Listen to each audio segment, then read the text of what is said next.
I've tried every fret crowning file ever sold, I think. Concave, quarter round. I've used them all at some point or another. More often than not, though, I reach for my 3-corner files when it's time to crown frets. Really got some good ones in here. Been using them for at least 20 years.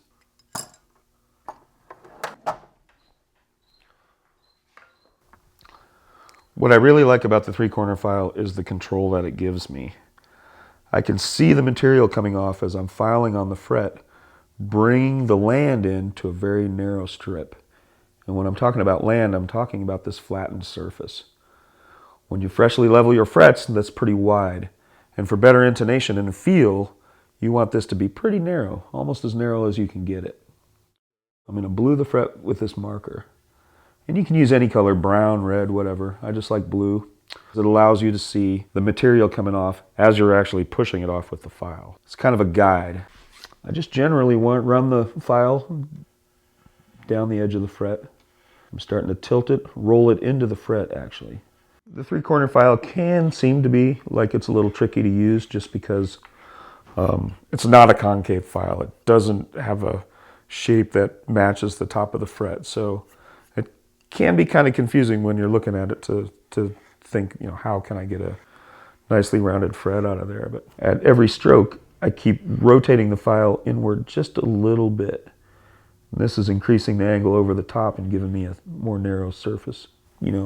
Go back and forth on either side just to help the balance so you're not really hogging off a lot of material on one side of the fret and then have to get caught up on the other. You can actually see the metal coming off. You're not obscuring or hiding the fret underneath a file that's, removing stuff blindly. You can actually watch the shavings peel off of here. The file's safe ground. You notice there the hard edges are ground off of it. And that is to help protect your fretboard. But even then, I like to tape off the board just to avoid any kind of file marks that might get in there.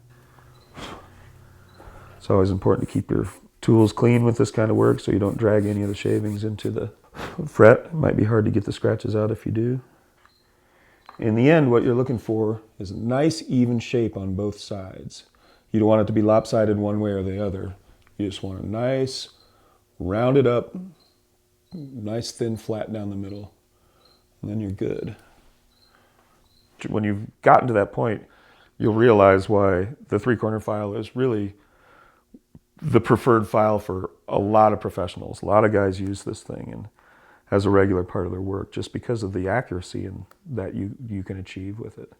Another thing I really like about the 3-corner file is it's relatively inexpensive. So for just a little dough, you can get an excellent tool that will yield totally professional results.